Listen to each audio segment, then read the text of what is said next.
Un garçon jette au grenier les pulls moches que sa grand-mère lui offre chaque année, jusqu'au jour où rien d'autre que ces pulls ne peut lui sauver la vie. Dany a ouvert le cadeau et a froncé les sourcils. Encore un pull? Sérieusement? Qu'est-ce ce qui ne va pas avec Mamie Esther? Dany était déçu et affirmait que c'était idiot de lui envoyer un autre pull. Au cours des 5 dernières années, depuis que sa grand-mère était clouée dans un fauteuil roulant, elle ne pouvait pas lui rendre visite pour Noël mais lui envoyait un cadeau chaque année.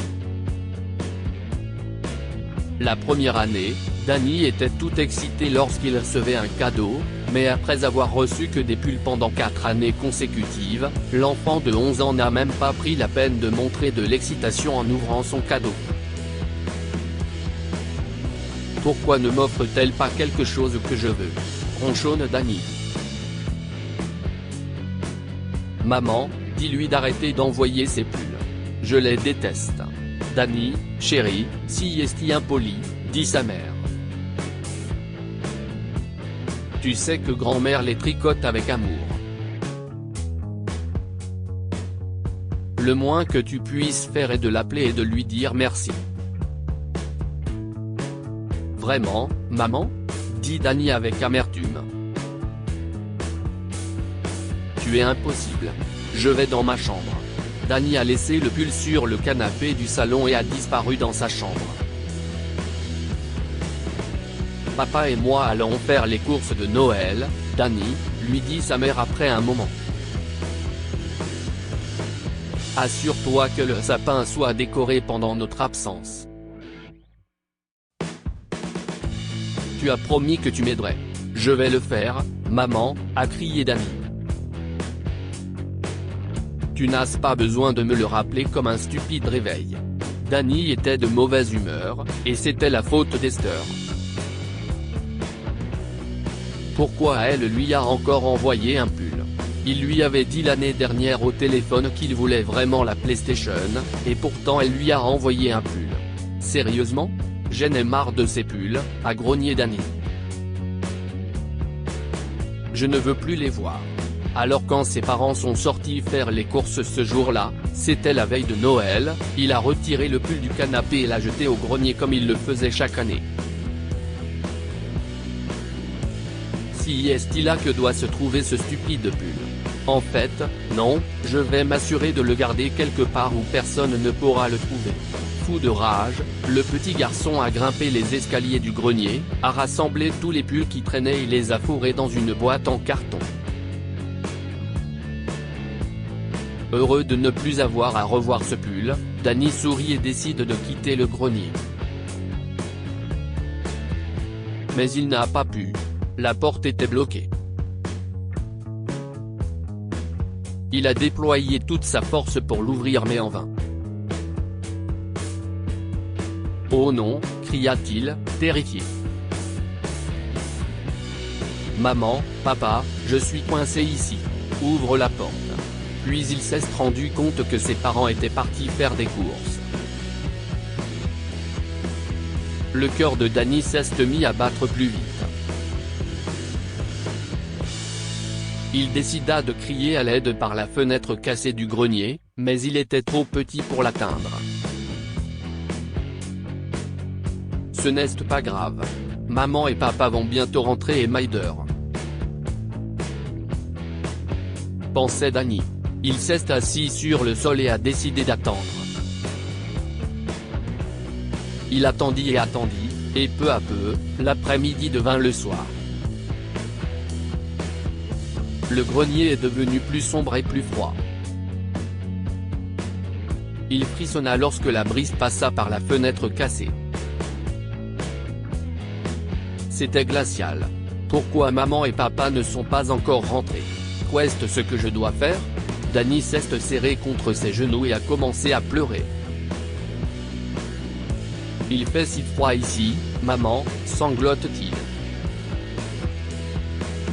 Je suis gelé. J'ai besoin d'une couverture ou...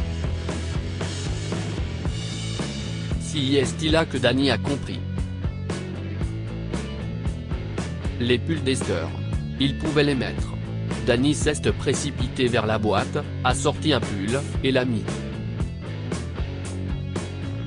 Il se sentait si chaud et soulagé.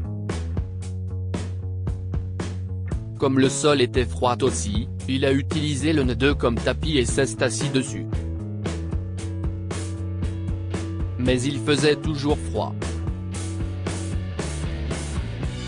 La ville était couverte de neige, et à cause de la fenêtre cassée, les vents froids dérangeaient constamment Dany jusqu'à ce que l'obscurité engloutisse ses yeux, et qu'il ne puisse plus rien sentir. Il s'est évanoui à cause du froid. Quelques heures plus tard, Dany a ouvert brièvement les yeux et a entendu des voix étouffées autour de lui. Dany, mon cœur, tu m'entends? Doc. Dany est réveillé. Lorsque les parents de Dany sont arrivés à la maison et ne l'ont pas trouvé, ils ont fouillé toute la maison. Finalement, ils l'ont trouvé dans le grenier dans un état terrible. Il était inconscient sur le sol du grenier, serrant dans ses bras un des pulls d'Esther. Ils ont appelé le 911 et il a été amené à l'hôpital. Dany s'était évanoui et avait de la fièvre, et son état aurait pu être pire si le pull d'Esther ne l'avait pas tenu au chaud. Aime maman, dit Dany d'un ton faible. La porte du grenier. Elle est fermée, maman. Fais-moi sortir. Tu vas bien, mon chéri, dit sa mère en larmes. Tu es à l'hôpital, Dany. Tu vas bien, mon garçon. Maman est là, d'accord? Il faisait si froid, maman. Dit Dany. Grand-mère Esther. Elle m'a sauvé, maman. J'étais un si mauvais garçon. Je le méritais. Pas du tout, chérie. Tout va bien. Tout va bien. Dany a appris sa leçon ce jour-là. Il a réalisé qu'il avait été impoli envers Esther en n'appréciant pas son cadeau. Ces pulls lui avaient sauvé la vie. Le lendemain, Dany a appelé Esther par vidéo et s'est excusé. Joyeux Noël, mamie, a-t-il dit. Je voulais m'excuser de ne pas t'avoir appelé plus tôt quand j'ai reçu ton cadeau. J'ai adoré ton pull, mamie. Oh, vraiment, mon garçon? Le visage d'Esther s'est illuminé en entendant cela. Oh, j'avais peur que tu en aies assez de mes tricots. Mais j'avais tort. Chérie, l'année prochaine, je t'offrirai quelque chose de différent. Qu'en dis-tu? Si est toi qui vois, mamie, dit Dany en éloignant la caméra du téléphone pour lui montrer qu'il porte son pull. Mais ce sont tes pulls que j'aime le plus. Je vais en porter un à Noël. Et je ne veux un chaque année. Imaginez la joie qu'Esther a ressentie en entendant cela. Elle souriait, mais des larmes s'étaient accumulées dans ses yeux. Cette année-là, on a diagnostiqué un cancer à Esther et on lui a donné moins de 3 mois à vivre. Malgré sa mauvaise santé, elle est restée debout la plupart des nuits pour finir le pull pour Dany. Les yeux d'Esther, ainsi que son corps tout entier, commençaient à lui faire défaut. Elle voulait envoyer un dernier cadeau de Noël à son petit-fils avant de rejoindre sa demeure céleste.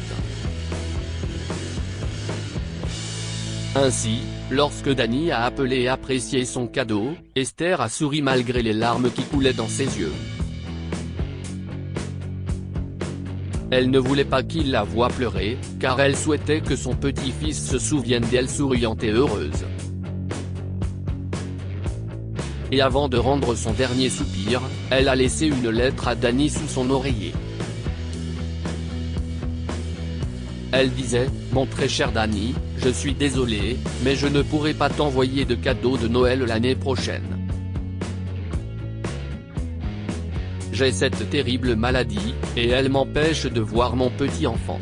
Mais la maladie ne gagnera jamais.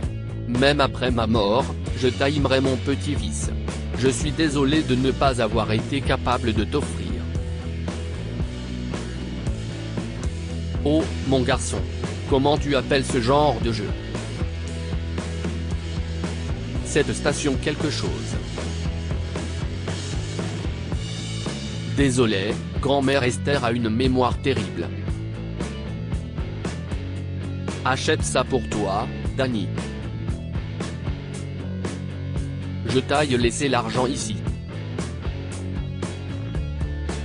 Et regarde dans mon placard. Tu y trouveras un pull-point avec amour, grand-mère Esther. Quand Dany a ouvert l'armoire d'Esther, il y a trouvé 2 pulls. L'un d'eux, elle n'a pas pu le finir parce que Dieu l'a rappelé à la maison, et Dany a fondu en larmes, regrettant de ne pas l'avoir assez aimé. Que pouvons-nous apprendre de cette histoire? Les cadeaux qui viennent du cœur sont les meilleurs cadeaux qui soient. Dany l'a compris après que les pulls d'Esther lui ont sauvé la vie. Appréciez et aimez vos grands-parents avant qu'il ne soit trop tard. Lorsqu'Esther est morte, elle a manqué à Dany et il a regretté de ne pas l'avoir assez aimé. Partagez cette histoire avec vos amis. Elle pourrait égayer leur journée et les inspirer.